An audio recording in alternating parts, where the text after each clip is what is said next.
आज हम डिस्कस करेंगे क्लास 9 साइंस का चैप्टर नंबर 8 जिसका नाम है force and laws of motion. इस चैप्टर में हम ये जानेंगे कि फोर्स क्या होता है और जब कोई फोर्स किसी ऑब्जेक्ट पर एक्ट करता है तो उस पर क्या क्या इफेक्ट्स प्रोड्यूस कर सकता है। हम बैलेंस्ड और अनबैलेंस्ड फोर्सेस के डिफरेंसेस को समझने की कोशिश करेंगे। हम न्यूटन के द्वारा प्रपोज किए गए 3 लॉज ऑफ मोशन को डिस्कस करेंगे। हम ये जानेंगे कि इनर्शिया क्या होती है, मास और मोमेंटम क्या होते हैं, और हम लॉज ऑफ मोशन के ऊपर बेस्ड कुछ न्यूमेरिकल्स को भी सॉल्व करेंगे। तो सबसे पहले हम बात करते हैं कि ऑब्जेक्ट्स मूव करते ही क्यों हैं। जैसा कि हम जानते हैं कि जब हम किसी ऑब्जेक्ट के मोशन को स्टडी करते हैं तो यह मोशन दो तरह की हो सकती है। एक को हम बोलते हैं यूनिफॉर्म मोशन और दूसरे को हम बोलते हैं non uniform motion. Uniform motion उस मोशन को कहते हैं जिसमें एक ऑब्जेक्ट पर यूनिट टाइम में इक्वल डिस्टेंसेस कवर करता है। सिंपल शब्दों में हम यह भी कह सकते हैं कि जब एक ऑब्जेक्ट कुछ इस तरह से मूव करता है कि उसकी वेलोसिटी हर समय कांस्टेंट रहती है, तो ऐसे मोशन को हम यूनिफॉर्म मोशन कहते हैं। इसके विपरीत नॉन यूनिफॉर्म मोशन हम उस मोशन को कहते हैं जब कोई ऑब्जेक्ट पर यूनिट टाइम में अनइक्वल डिस्टेंसेस कवर करता है। दूसरे शब्दों में हम यह भी कह सकते हैं कि नॉन यूनिफॉर्म मोशन उस मोशन को कहा जाता है जबकि एक ऑब्जेक्ट की वेलोसिटी हर समय चेंज होती रहती है। जब हम यह कहते हैं कि ऑब्जेक्ट की वेलोसिटी चेंज हो रही है तो इसका मतलब यह होता है कि या तो ऑब्जेक्ट एक स्ट्रेट लाइन में मूव कर रहा है पर उसकी स्पीड हर समय बदल रही है, और या फिर उसके उसका डायरेक्शन ऑफ मोशन चेंज हो रहा है, और या फिर ये दोनों ही चीज़ें चेंज हो रही हैं, मतलब कि उसका स्पीड भी चेंज हो रहा है और डायरेक्शन ऑफ मोशन भी चेंज हो रही है। तो जब ऑब्जेक्ट कुछ इस तरह से मूव करता है कि उसकी वेलोसिटी हर समय बदलती रहती है, तो ऐसे मोशन को हम नॉन यूनिफॉर्म मोशन कहते हैं। जब किसी ऑब्जेक्ट के स्टेट ऑफ मोशन में चेंज होता है, या यूं कहें कि उसकी वेलोसिटी में चेंज होता है, तो यह तभी संभव हो पाता है जबकि उस ऑब्जेक्ट के ऊपर कोई कॉज एक्ट कर रहा हो। यह कॉज पुश, पुल या हिट की फॉर्म में हो सकता है, और इसी कॉज को हम फोर्स कहते हैं। जैसा कि हमने अभी डिस्कस किया कि हम फोर्स को डिफाइन करते हैं एक पुश, पुल या हिट की तरह। जब कोई फोर्स किसी ऑब्जेक्ट पर एक्ट करती है तो उस फोर्स को हम देख नहीं सकते, उसको टेस्ट नहीं कर सकते, उसको फील नहीं कर सकते। लेकिन जब कोई फोर्स किसी ऑब्जेक्ट पर एक्ट करती है तो उस पर कुछ इफेक्ट्स प्रोड्यूस करती है। इन इफेक्ट्स को देख करके ही हम यह अनुमान लगाते हैं कि उस ऑब्जेक्ट पर कोई फोर्स एक्ट कर रही है। यह देखा गया है कि जब कोई फोर्स किसी ऑब्जेक्ट पर एक्ट करती है तो उस पर कई तरह के इफेक्ट्स प्रोड्यूस कर सकती है। जैसे कि एक फोर्स किसी ऑब्जेक्ट के स्टेट ऑफ रेस्ट को चेंज कर सकती है। इसका मतलब यह है कि यदि कोई ऑब्जेक्ट रेस्ट की स्टेट में है तो उस पर फोर्स एक्ट करके उसको मोशन में ला सकती है। और एक फोर्स किसी ऑब्जेक्ट के स्टेट ऑफ मोशन को भी चेंज कर सकती है। इसका मतलब यह है कि यदि कोई ऑब्जेक्ट मोशन में है तो एक फोर्स उस पर एक्ट करके उसको रेस्ट की स्टेट में ला सकती है। इसी तरह से एक फोर्स किसी ऑब्जेक्ट की स्पीड को भी चेंज कर सकती है। लेटर से कि कोई ऑब्जेक्ट एक स्ट्रेट लाइन में एक पर्टिकुलर डायरेक्शन में मूव कर रहा है। यदि हम उस ऑब्जेक्ट के ऊपर उसकी डायरेक्शन ऑफ मोशन के अलोंग कोई फोर्स एक्सर्ट कर दें तो इससे उस ऑब्जेक्ट की स्पीड तेज हो जाएगी। और यदि हम उसके डायरेक्शन ऑफ मोशन के ऑपोजिट उसके ऊपर कोई फोर्स एक्सर्ट कर दें तो इससे उस ऑब्जेक्ट की स्पीड धीरे हो जाएगी। इसी तरह से एक फोर्स किसी ऑब्जेक्ट के डायरेक्शन ऑफ मोशन को भी चेंज कर सकती है। जैसा कि हम क्रिकेट मैच में देखते हैं कि जब कोई बॉलर एक बैट्समैन की तरफ बॉल फेंकता है तो बैट्समैन उसे बैट से हिट करके उसकी डायरेक्शन ऑफ मोशन को चेंज कर देता है। इसी तरह से एक फोर्स किसी ऑब्जेक्ट के शेप और साइज को भी चेंज कर सकती है। फॉर एग्जांपल, लेटर से कि हमारे पास कोई स्प्रिंग है और उसका एक एंड हमने फिक्स कर दिया है और दूसरे एंड को हम पुल कर रहे हैं। इससे हमारा स्प्रिंग एलोंगेट हो जाएगा, और अब हमारे द्वारा अप्लाई किए गए फोर्स की वजह से उसका शेप और साइज चेंज हो जाएगा। इसी तरह से यदि हम उस स्प्रिंग को पुश करें तो इससे स्प्रिंग कंप्रेस हो जाएगा और हमारे द्वारा अप्लाई किए गए फोर्स की वजह से उसका शेप और साइज चेंज हो जाएगा। तो यहाँ पर हमने देखा कि एक फोर्स किसी ऑब्जेक्ट के स्टेट ऑफ रेस्ट को चेंज कर सकता है, उसके स्टेट ऑफ मोशन को चेंज कर सकता है, उसकी स्पीड को चेंज कर सकता है, डायरेक्शन ऑफ मोशन को चेंज कर सकता है, या फिर उसके शेप और साइज को भी चेंज कर सकता है। अब हम यह समझने की कोशिश करेंगे कि बैलेंस्ड और अनबैलेंस्ड फोर्सेस क्या होती हैं। जैसा कि हम इस दिए हुए लेफ्ट डायग्राम में देख सकते हैं कि यहाँ पर एक ऑब्जेक्ट है जिसके ऊपर 100 न्यूटन की फोर्स लेफ्टवर्ड डायरेक्शन में एक्ट कर रही है और 100 न्यूटन की ही फोर्स राइटवर्ड डायरेक्शन में एक्ट कर रही है। जब ऐसा होता है कि किसी ऑब्जेक्ट के ऊपर equal and opposite forces act करती हैं, तो ये फोर्सेस एक दूसरे के इफेक्ट्स को नलीफाई कर देती हैं और ऑब्जेक्ट का स्टेट ऑफ रेस्ट या स्टेट ऑफ मोशन मेंटेन रहता है। इसका मतलब यह है कि जब किसी ऑब्जेक्ट के ऊपर equal and opposite forces act करती हैं, तो यदि ऑब्जेक्ट रेस्ट पर है तो रेस्ट की स्थिति को ही मेंटेन रखेगा, और यदि ऑब्जेक्ट एक uniform motion along a straight line perform कर रहा है तो वो उस uniform motion along a straight line को परफॉर्म करता रहेगा, उसके स्टेट ऑफ मोशन में कोई चेंज नहीं आएगा। इसके विपरीत, जैसा कि हम इस दिए हुए राइट डायग्राम में देख सकते हैं कि यहाँ पर एक ऑब्जेक्ट के ऊपर 100 न्यूटन फोर्स राइटवर्ड डायरेक्शन में एक्ट कर रही है और 50 न्यूटन फोर्स लेफ्टवर्ड डायरेक्शन में एक्ट कर रही है। तो ऐसी स्थिति में इस ऑब्जेक्ट के ऊपर एक अनबैलेंस्ड फोर्स एक्ट करेगा जिसकी डायरेक्शन बिगर फोर्स की डायरेक्शन में होगी, और जो अनबैलेंस्ड फोर्स का मैग्नीट्यूड है उसको हम ऑब्टेन कर सकते हैं बड़े फोर्स के मैग्नीट्यूड में से छोटे फोर्स के मैग्नीट्यूड को सबट्रैक्ट करके। तो यहाँ पर जो अनबैलेंस्ड फोर्स होगा उसका मैग्नीट्यूड आएगा 100 newton minus 50 newton which is equal to 50 newton, यानी कि इस ऑब्जेक्ट के ऊपर एक 50 न्यूटन की अनबैलेंस्ड फोर्स राइटवर्ड डायरेक्शन में एक्ट करेगी और इस अनबैलेंस्ड फोर्स के इफेक्ट में ये ऑब्जेक्ट एक्सिलरेट करेगा। अनबैलेंस्ड फोर्स को हम रिजल्टेंट फोर्स भी कहते हैं या नेट फोर्स भी कहते हैं। तो किसी भी ऑब्जेक्ट के ऊपर एक्ट करने वाला नेट फोर्स उसके स्टेट ऑफ मोशन या स्टेट ऑफ रेस्ट को प्रभावित करता है। अब हम यह समझने की कोशिश करेंगे कि फ्रिक्शन फोर्स क्या होता है और इसे हम एक स्पेशल फोर्स क्यों कहते हैं। लेट अस से कि हमारे पास एक हैवी बॉक्स है जो फ्लोर पे रखा हुआ है और इस बॉक्स को मूव करने के लिए हम इस बॉक्स के ऊपर एक small amount of force exert करते हैं। हम यह देखेंगे कि इस स्मॉल अमाउंट ऑफ फोर्स के इफेक्ट में बॉक्स मूव नहीं करता। ऐसा इसलिए होता है क्योंकि जितनी देर के लिए हम ये small amount of force exert करते हैं बॉक्स के ऊपर, उतनी देर के लिए ही हमारा फ्लोर उस बॉक्स के ऊपर एक equal and opposite force exert कर देता है और इस इक्वल एंड अपोजिट फोर्स की वजह से हमारा बॉक्स मूव नहीं कर पाता। इस इक्वल एंड अपोजिट फोर्स को हम फोर्स ऑफ स्टैटिक फ्रिक्शन कहते हैं। यदि हम बॉक्स के ऊपर हमारे द्वारा अप्लाई किए गए फोर्स के मैग्नीट्यूड को थोड़ा बढ़ा दें तो हम यह देखेंगे कि फ्लोर भी फ्रिक्शन फोर्स की वैल्यू को बढ़ा देता है और कुछ इतना बढ़ाता है कि ये हमेशा ही हमारे द्वारा अप्लाई किए गए फोर्स के इक्वल एंड अपोजिट हो जाए। इसी तरह से यदि हम हमारे द्वारा अप्लाई किए गए फोर्स की डायरेक्शन को भी चेंज करें तो फ्लोर भी जो बॉक्स के ऊपर फ्रिक्शनल फोर्स एक्सर्ट कर रहा है उसकी डायरेक्शन को कुछ इस तरह से मॉडिफाई करेगा कि ये फ्रिक्शनल फोर्स हमारे द्वारा अप्लाई किए गए फोर्स के ऑपोजिट डायरेक्शन में एक्ट करे और मैग्नीट्यूड में बराबर हो। लेकिन फ्लोर जो फ्रिक्शनल फोर्स बॉक्स के ऊपर एक्सर्ट करता है वो एक लिमिट तक ही इसकी वैल्यू को एक्सटेंड कर सकता है। यदि हम इस फ्रिक्शनल फोर्स की स्टैटिक फ्रिक्शनल फोर्स की अपर लिमिट की वैल्यू से ज़्यादा फोर्स एक्सर्ट कर दें तो हमारा ऑब्जेक्ट स्लाइड करने लगेगा और उस समय पर जो फ्रिक्शनल फोर्स एग्जिस्टेंस में होती है उसे हम काइनेटिक फ्रिक्शनल फोर्स कहते हैं। काइनेटिक फ्रिक्शनल फोर्स कुछ इस तरह से एक्ट करती है कि वो हमेशा ही एक ऑब्जेक्ट के मोशन को स्लो डाउन करने की कोशिश करती है, यानी कि काइनेटिक फ्रिक्शनल फोर्स हमेशा ही ऑब्जेक्ट के डायरेक्शन ऑफ मोशन के ऑपोजिट डायरेक्शन में एक्ट करती है। तो इन एग्जाम्पल्स के थ्रू हमने ये देखा कि फ्रिक्शन फोर्स स्पेसिफिकली जो स्टैटिक फ्रिक्शन फोर्स होती है वो एक सेल्फ एडजस्टिंग फोर्स होती है और काइनेटिक फ्रिक्शन फोर्स हमेशा ही कुछ इस तरह से एक्ट करती है कि वो ऑब्जेक्ट के डायरेक्शन ऑफ मोशन के ऑपोजिट एक्ट करे और हमेशा ही ऑब्जेक्ट को स्लो डाउन करने की कोशिश करती है। इसीलिए हम फ्रिक्शन फोर्स को एक स्पेशल फोर्स कहते हैं।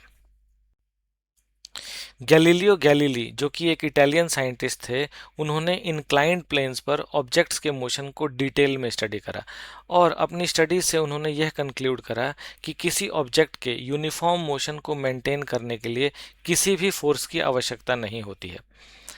जब सर आइजैक न्यूटन ने गैलीलियो गैलीली के आइडियाज़ को स्टडी करा और उन्होंने खुद भी ऑब्जेक्ट्स के मोशन को और भी डिटेल में स्टडी करा, तो उसके बाद उन्होंने थ्री लॉज ऑफ मोशन को प्रपोज करा।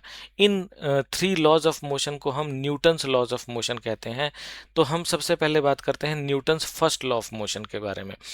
Newton's first law of motion ये कहता है कि an object at rest will continue to remain in a state of rest unless and until it is acted upon by some external force, or an object in uniform motion along a straight line will continue to move along the same straight line with uniform motion unless and until it is acted upon by some external force.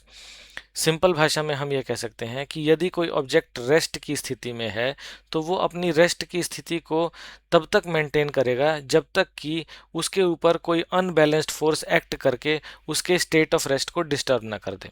इसी तरह से यदि कोई object एक straight line के along एक uniform motion perform कर रहा है तो वो अपने स्ट्रेट लाइन के अलोंग यूनिफॉर्म मोशन को तब तक परफॉर्म करता रहेगा जब तक कि उसके ऊपर एक external net unbalanced force act करके उसके यूनिफॉर्म मोशन को डिस्टर्ब ना कर दे। अब क्योंकि किसी भी ऑब्जेक्ट की ये टेंडेंसी होती है कि वो अपने स्टेट ऑफ रेस्ट को या स्टेट ऑफ यूनिफॉर्म मोशन को मेंटेन करने की कोशिश करता है, तो इसी ऑब्जेक्ट की इसी टेंडेंसी को इनर्शिया कहा जाता है। इसीलिए Newton's first law of motion को लॉ ऑफ इनर्शिया भी कहते हैं। अब हम यह समझने की कोशिश करेंगे कि इनर्शिया क्या होता है और यह मास से किस तरह से रिलेटेड होता है। किसी भी ऑब्जेक्ट की ये टेंडेंसी होती है कि वो अपने स्टेट ऑफ रेस्ट को या फिर स्टेट ऑफ मोशन को मेंटेन रखे। स्टेट ऑफ रेस्ट का मतलब होता है कि एक ऑब्जेक्ट रेस्ट पर रखा हुआ है और स्टेट ऑफ मोशन का मतलब होता है कि एक ऑब्जेक्ट एक स्ट्रेट लाइन के अलोंग यूनिफॉर्म मोशन परफॉर्म कर रहा है। तो इसका मतलब यह हुआ कि किसी भी ऑब्जेक्ट की यह टेंडेंसी होती है कि वो अपने कि यदि वो रेस्ट पर है तो अपनी रेस्ट के स्टेट को मेंटेन रखे, और यदि यूनिफॉर्म मोशन परफॉर्म कर रहा है अलोंग ए स्ट्रेट लाइन तो uniform motion along a straight line को कंटिन्यू रखे। ऑब्जेक्ट्स की इसी टेंडेंसी को इनर्शिया कहा जाता है। दूसरे शब्दों में हम इसे ऐसे भी कह सकते हैं कि किसी भी ऑब्जेक्ट की ये टेंडेंसी होती है कि वो अपने स्टेट ऑफ रेस्ट या स्टेट ऑफ मोशन में होने वाले चेंज को रेजिस्ट करता है, तो इसी को हम इनर्शिया कहते हैं। अब यह देखा गया है कि यदि किसी ऑब्जेक्ट का मास ज़्यादा होता है तो उस ऑब्जेक्ट का इनर्शिया भी ज़्यादा होता है, तो इसलिए हम कहते हैं कि mass is a measure of inertia. इसे हम एक एग्जांपल से समझने की कोशिश करते हैं। यदि हमारे पास एक हल्का बॉक्स है और अगर हम उसे थोड़ा सा फोर्स लगा करके पुश करें तो वो ऑब्जेक्ट इजीली मूव कर जाएगा, और यदि हम सेम अमाउंट ऑफ फोर्स को एक बहुत बड़े और हैवी ऑब्जेक्ट के ऊपर एक्सर्ट करें तो ये देखेंगे कि वो ऑब्जेक्ट इस फोर्स के इफेक्ट में बिल्कुल भी मूव नहीं करता।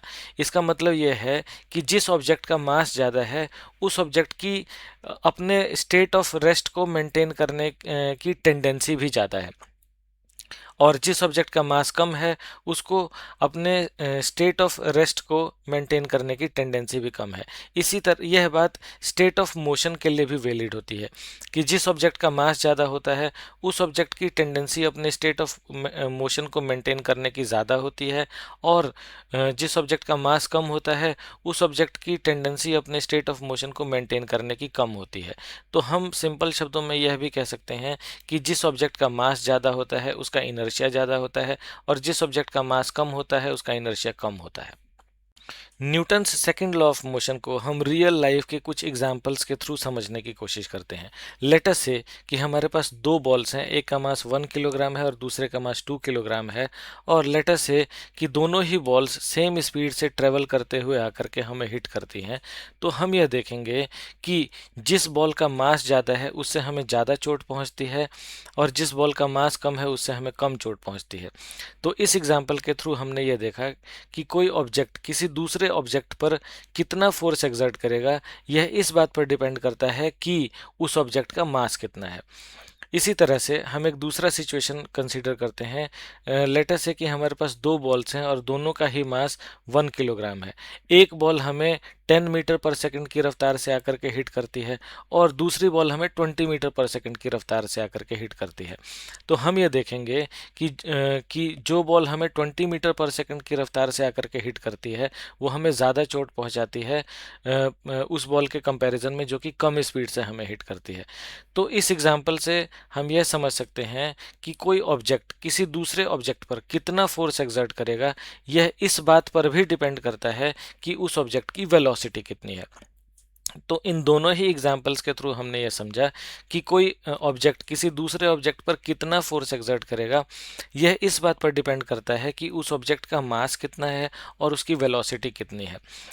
सर आइजैक न्यूटन ने अपने ऑब्जेक्ट्स के मोशन की स्टडी के दौरान भी इस बात को ऑब्जर्व करा। उन्होंने एक फिजिकल क्वांटिटी डिफाइन की जिसको मोमेंटम कहते हैं, और मोमेंटम इक्वल होता है mass of the object into velocity of the object के। तो सर आइजैक न्यूटन ने कहा कि किसी भी ऑब्जेक्ट का rate of change of momentum यह डिटरमिन करता है कि वो ऑब्जेक्ट किसी दूसरे ऑब्जेक्ट पर कितना फोर्स एक्सर्ट करेगा। इसी को Newton's second law of motion कहा जाता है। इस बात को हम कुछ दूसरी तरह से भी कह सकते हैं कि यदि हम किसी ऑब्जेक्ट के ऊपर कोई फोर्स लगाते हैं तो उस फोर्स का मैग्नीट्यूड ये डिटरमिन करता है कि उस ऑब्जेक्ट में rate of change of momentum क्या होगा। सिंपल भाषा में हम यह कह सकते हैं कि सेकंड लॉ ऑफ मोशन ये कहता है कि force is directly proportional to rate of change of momentum of an object. जब हम किसी ऑब्जेक्ट पर फोर्स लगाते हैं तो उसका जो rate of change of momentum है उसकी डायरेक्शन फोर्स की डायरेक्शन के अलोंग ही होती है। जैसा कि हमने अभी डिस्कस किया कि किसी ऑब्जेक्ट का मोमेंटम उसके मास और वेलोसिटी के प्रोडक्ट के बराबर होता है। मोमेंटम को हम रिप्रेजेंट करते हैं p से, तो इसका मतलब ये हुआ कि p is equal to m v, जहाँ पे m ऑब्जेक्ट का मास है और v ऑब्जेक्ट की वेलोसिटी है। मोमेंटम एक वेक्टर क्वांटिटी होती है। इसका मतलब यह है कि मोमेंटम का मैग्नीट्यूड भी होता है और उसकी डायरेक्शन भी होती है। मोमेंटम की डायरेक्शन ऑब्जेक्ट की वेलोसिटी के डायरेक्शन के अलोंग ही होती है। मोमेंटम की ऐसा यूनिट होती है किलोग्राम मीटर पर सेकंड। अब हम बात करेंगे mathematical form of Newton's second law of motion की। जैसा कि हम जानते हैं कि Newton's second law of motion ये कहता है कि force is directly proportional to rate of change of momentum, यानी कि F is proportional to P2 minus P1 divided by T। यहाँ पर P2 ऑब्जेक्ट के फाइनल मोमेंटम को रिप्रेजेंट करता है और P1 ऑब्जेक्ट के इनिशियल मोमेंटम को रिप्रेजेंट करता है। यदि ऑब्जेक्ट की फाइनल वेलोसिटी v है और इनिशियल वेलोसिटी u है तो हम ये लिख सकते हैं कि P2 is equal to m v और P1 is equal to m u. तो इस इक्वेशन को हम ऐसे भी लिख सकते हैं कि force is proportional to m v minus m u divided by t. अगर हम मास को कॉमन ले लें तो हम यह भी लिख सकते हैं कि force is directly proportional to m into v minus u upon t. अब हम ये जानते हैं कि v minus u upon t यानी कि final velocity minus initial velocity divided by time जो होता है वो होता है एक्सिलरेशन। तो हम इस इक्वेशन को लिख सकते हैं कि force is directly proportional to mass into acceleration के। इस इक्वेशन को हम ऐसे भी लिख सकते हैं कि फोर्स इज इक्वल टू के इंटू मास इंटू एक्सिलरेशन के। यहाँ पर के कांस्टेंट ऑफ प्रोपोर्शनैलिटी को कहते हैं। साइंटिस्ट्स ने फोर्स की यूनिट को बहुत ही स्मार्टली कुछ इस तरह से डिफाइन करा है कि k की वैल्यू अपने आप ही कैलकुलेट होकर के 1 के बराबर आ जाती है। इसीलिए हम इस इक्वेशन को लिखते हैं force is equal to mass into acceleration के। फोर्स का ऐसा यूनिट होता है न्यूटन। इसे हम kilogram metre per second square भी कहते हैं, जैसा कि हम इक्वेशन से डिराइव कर सकते हैं, क्योंकि force is equal to mass into acceleration होता है। यदि हम इस इक्वेशन में मास का यूनिट रखें जो कि किलोग्राम होता है और एक्सिलरेशन का यूनिट रखें जो कि मीटर पर सेकंड स्क्वायर होता है, तो फोर्स का यूनिट बनेगा kilogram metre per second square. 1 kilogram metre per second square को ही हम 1 न्यूटन कहते हैं। अब हम Newton's second law of motion के एप्लीकेशंस के बारे में बात करेंगे।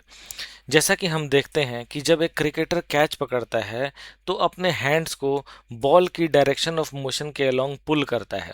ऐसा करके क्रिकेटर बॉल के rate of change of momentum को कम कर देता है और बॉल के rate of change of momentum के कम होने की वजह से बॉल उसके हैंड्स पर कम फोर्स एक्सर्ट करती है, जिसकी वजह से उसके हैंड्स को इंजरी नहीं पहुंचती। इसी तरह से जब एक हाई जंप एथलीट एक कुशन या सैंड के ऊपर फॉल करता है तो कुशन या सैंड उसके rate of change of momentum को कम कर देते हैं, जिसकी वजह से एथलीट को इंजरी नहीं पहुंचती। इसी तरह से जब हम मोटर कार में ट्रेवल करते हैं तो सीट बेल्ट्स का यूज़ करते हैं और मोटर कार के अंदर एयर बैग्स भी होती हैं। ये एयर बैग्स एक्सीडेंट के समय पर पर्सन के rate of change of momentum को कम कर देती हैं और इसकी वजह से पर्सन की बॉडी पर आने वाला इम्पैक्ट फोर्स भी कम हो जाता है और इस वजह से उसे इंजरी भी कम पहुंचती है। अब हम लॉज ऑफ मोशन के ऊपर बेस्ड कुछ क्वेश्चंस को सॉल्व करेंगे। क्वेश्चन नंबर 1 कहता है कि which requires greater force. Case 1 है कि हमारे पास 2 किलोग्राम का मास है और उसमें हम 5 मीटर पर सेकेंड स्क्वायर की एक्सीलरेशन प्रोड्यूस करना चाहते हैं। केस 2 है कि हमारे पास 4 किलोग्राम का मास है और उसमें हम 2 मीटर पर सेकेंड स्क्वायर की एक्सेलरेशन प्रोड्यूस करना चाहते हैं। जैसा कि हम जानते हैं कि फोर्स इक्वल होता है मास इनटू एक्सेलरेशन के बराबर। तो पहले केस में मास 2 किलोग्राम है और acceleration 5 metre per second square है। यदि हम इनको मल्टीप्लाई कर दें यानी कि 2 kilogram into 5 metre per second square तो ये आएगा हमारा 10 kilogram metre per second square यानी कि 10 न्यूटन के बराबर। इसके विपरीत दूसरे केस में जो अगेन हम सेम फार्मूले का यूज़ करेंगे कि force is equal to mass into acceleration. तो मास हमारा 4 किलोग्राम है और एक्सेलरेशन हमारा 2 मीटर पर सेकेंड स्क्वायर है। तो फोर्स आएगा हमारा मास इनटू एक्सेलरेशन यानी कि 4 kilogram into 2 metre per second square, वो आएगा हमारा 8 kilogram metre per second square यानी कि 8 न्यूटन के बराबर। तो केस 1 में फोर्स हमारा 10 न्यूटन के बराबर आता है और केस 2 में फोर्स हमारा 8 न्यूटन के बराबर आता है। तो हम क्लियरली यह देख सकते हैं कि केस 1 में फोर्स की रिक्वायरमेंट ज़्यादा है। क्वेश्चन नंबर 2 कहता है कि a hockey ball of mass 200 gram is moving with a velocity of 10 metre per second. It is struck by a hockey stick and returns along the same path with a velocity of 5 metre per second. Find the magnitude of change in momentum. तो इसमें हमें change in momentum के magnitude को calculate करना है। हमें दिया हुआ है बॉल का मास जो कि 200 ग्राम है। 200 ग्राम मतलब 0.2 किलोग्राम। जो इनिशियल वेलोसिटी है यानी u की वैल्यू हमें 10 मीटर पर सेकंड दी हुई है और जो फाइनल वेलोसिटी है उसकी वैल्यू है 5 मीटर पर सेकंड।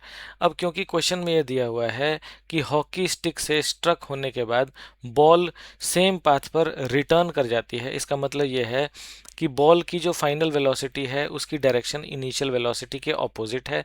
तो इसीलिए हमने v की वैल्यू को नेगेटिव साइन के साथ लिया है। यहाँ पे नेगेटिव साइन ये इंडिकेट करता है कि फाइनल वेलोसिटी की डायरेक्शन इनिशियल वेलोसिटी के डायरेक्शन के ऑपोजिट है। अब हमारे पास फॉर्मूला होता है डेल्टा पी यानी कि change in momentum is equal to final momentum minus initial momentum यानी कि P2 माइनस P1। अब P2 की वैल्यू mv के बराबर है जहाँ पे v ऑब्जेक्ट की या बॉल की फाइनल वेलोसिटी है और u हमारे बॉल की इनिशियल वेलोसिटी है। तो हम इसे इक्वेशन में अगर पुट कर दें तो डेल्टा पी आ जाएगा हमारा mv माइनस mu के। अगर हम m को कॉमन ले लें तो आ जाएगा हमारा delta p is equal to m into v minus u. अब हम इस इक्वेशन में सभी वैल्यूज़ को मास, इनिशियल वेलोसिटी और फाइनल वेलोसिटीज़ की वैल्यू को पुट कर दें तो हमारा डेल्टा पी की वैल्यू आएगी -3 किलोग्राम मीटर पर सेकंड। यहाँ पे माइनस साइन ये इंडिकेट करता है कि चेंज इन मोमेंटम बॉल के इनिशियल वेलोसिटी के डायरेक्शन के ऑपोजिट डायरेक्शन में है और मैग्नीट्यूड में जो मोमेंटम के मैग्नीट्यूड में जो चेंज आ रहा है वो है 3 किलोग्राम मीटर पर सेकंड के। क्वेश्चन नंबर 3 ये कहता है कि a motor car of mass 1000 kilogram is moving with a velocity of 108 kilometre per hour. It comes to rest in 4 second after brakes are applied. Find the force exerted by the brakes. तो यहाँ पर हमें motor car की initial velocity दी हुई है जो कि 108 किलोमीटर पर आवर है। अब हम जानते हैं कि वेलोसिटी की ऐसा यूनिट होती है मीटर पर सेकंड, तो इसीलिए कैलकुलेशन के दौरान यह ज़रूरी है कि हम 108 किलोमीटर पर आवर को मीटर पर सेकंड में कन्वर्ट कर लें। जब हमें किलोमीटर पर आवर को मीटर पर सेकंड में कन्वर्ट करना होता है तो हम 5/18 से मल्टीप्लाई कर देते हैं। तो यदि हम 108 को मल्टीप्लाई कर दें 5/18 से तो ये वैल्यू आएगी 30 मीटर पर सेकंड के बराबर। जैसा कि क्वेश्चन में दिया हुआ है कि फाइनली मोटर कार रेस्ट की स्टेट में आ जाती है, तो इसलिए जो हमारा मोटर कार है उसकी फाइनल वेलोसिटी होगी ज़ीरो के। जब 30 मीटर पर सेकंड की रफ्तार से ज़ीरो की स्पीड पर आने में मोटर कार को 4 सेकंड का समय लगता है, तो इसलिए टी की वैल्यू हो जाएगी 4 सेकंड की, और मास हमें दिया हुआ है 1000 किलोग्राम के बराबर। तो जैसा कि हम जानते हैं कि force is equal to mass into acceleration होता है। एक्सेलरेशन को हम v minus u upon t भी लिख सकते हैं। इसका मतलब ये हुआ कि एक्सेलरेशन बराबर होता है final velocity minus initial velocity divided bye T के। तो इस तरह से हमारे जो फोर्स की वैल्यू आती है वो आ जाएगी m into v minus u upon t. तो अगर हम इस इक्वेशन में सभी गिवन वैल्यूज़ को पुट कर दें, यानी कि मास की जगह पे 1000 किलोग्राम लिख दें, फाइनल वेलोसिटी की जगह पे 0 लिख दें, इनिशियल वेलोसिटी की जगह पे 30 लिख दें और टाइम की जगह पे 4 लिख दें, तो ये वैल्यू कैलकुलेट होकर के आएगी -7500 न्यूटन। माइनस साइन ये इंडिकेट करता है कि ऑब्जेक्ट के ऊपर जो फोर्स अप्लाई किया जा रहा है ब्रेक के द्वारा, ये ऑब्जेक्ट के डायरेक्शन ऑफ मोशन के ऑपोजिट है और उसका मैग्नीट्यूड 7500 न्यूटन के बराबर है। अब हम बात करते हैं Newton's third law of motion के बारे में। Newton's third law of motion ये कहता है कि यदि कोई ऑब्जेक्ट ए किसी ऑब्जेक्ट बी के ऊपर कोई फोर्स एक्सर्ट करता है, तो simultaneously object B object A के ऊपर एक equal and opposite force exert करने लगता है। इसी को हम दूसरे शब्दों में यह भी कह सकते हैं कि to every action there is an equal and opposite reaction. यही न्यूटन थर्ड लॉ है। यहाँ पर एक बात नोट करने वाली ये है कि ये जो एक्शन एंड रिएक्शन फोर्सेस होती हैं, ये इक्वल एंड अपोजिट तो होती हैं, पर ये अलग अलग ऑब्जेक्ट्स पर लगती हैं। जैसा कि हमने डिस्कस किया कि ऑब्जेक्ट ए ऑब्जेक्ट बी के ऊपर एक फोर्स एक्सर्ट करता है और object B exactly same magnitude और अपोजिट डायरेक्शन का फोर्स ऑब्जेक्ट ए के ऊपर एक्सर्ट कर देता है, पर ये जो एक्शन और रिएक्शन की फोर्सेस हैं ये ऑब्जेक्ट ए और बी के ऊपर एक्ट कर रही हैं। इसीलिए जो ये एक्शन और रिएक्शन फोर्सेस हैं, हालांकि सेम मैग्नीट्यूड की होती हैं, परंतु ये डिफरेंट अमाउंट्स का एक्सेलरेशन प्रोड्यूस करती हैं, क्योंकि ये डिफरेंट ऑब्जेक्ट्स के ऊपर एक्ट कर रही हैं और उनके मासेस अलग अलग हो सकते हैं। अब हम रियल लाइफ के कुछ ऐसे एग्जाम्पल्स को डिस्कस करेंगे जहां पर न्यूटन्स थर्ड लॉ का इस्तेमाल किया जाता है। जब हम ग्राउंड पर चलते हैं तो चलने के लिए हम ग्राउंड को बैकवर्ड डायरेक्शन में पुश करते हैं और उसके रिस्पॉन्स में ग्राउंड हमारे ऊपर एक फॉरवर्ड डायरेक्शन में फोर्स एक्सर्ट करता है। इस फॉरवर्ड फोर्स की वजह से ही हम आगे की तरफ चल पाते हैं। इसी तरह से जब हम एक गन के द्वारा एक बुलेट को फायर करते हैं तो गन बुलेट के ऊपर एक एक्शन फोर्स एक्सर्ट करती है और उसके रिस्पॉन्स में बुलेट भी गन के ऊपर एक रिएक्शन इक्वल अमाउंट का रिएक्शन फोर्स एक्सर्ट करती है, जिसकी वजह से गन भी रिकॉइल करता है। अब ये एक्शन और रिएक्शन फोर्सेस इक्वल तो होती हैं, लेकिन क्योंकि ये अलग अलग ऑब्जेक्ट्स पर एक्ट कर रही हैं, इसीलिए उनमें प्रोड्यूस होने वाली एक्सेलरेशन भी अलग अलग है। जब गन बुलेट को फॉरवर्ड डायरेक्शन में पुश करता है, तो क्योंकि बुलेट का मास बहुत कम होता है, इसीलिए उसमें बहुत ज़्यादा एक्सेलरेशन प्रोड्यूस होती है। और जब इस एक्शन फोर्स के रिस्पॉन्स में बुलेट गन के ऊपर इक्वल एंड अपोजिट अमाउंट का फोर्स एक्सर्ट करती है, तो गन क्योंकि उसका मास बहुत ज़्यादा है, इसीलिए उसमें एक्सेलरेशन काफ़ी कम प्रोड्यूस होती है। इसी तरह से जब एक पर्सन एक बोट से सी शोर की तरफ जंप करता है, तो जंप करने के लिए वो बोट को पीछे की तरफ पुश करता है और बोट इसके रिस्पॉन्स में पर्सन को आगे की तरफ पुश करती है। तो यहाँ पर भी न्यूटन्स थर्ड लॉ का इस्तेमाल किया जा रहा है। तो इस चैप्टर में हमने यह समझा कि फोर्स क्या होता है और यह किस तरह से किसी ऑब्जेक्ट के स्टेट ऑफ मोशन को प्रभावित करता है। हमने बैलेंस्ड और अनबैलेंस्ड फोर्सेस के डिफरेंसेस को समझा और यह जाना कि बैलेंस्ड फोर्सेस किसी ऑब्जेक्ट के स्टेट ऑफ मोशन को प्रभावित नहीं करती। हमने न्यूटन्स लॉज ऑफ मोशन को डिस्कस किया और हमने यह भी समझा कि मोमेंटम क्या होता है। Thank you very much.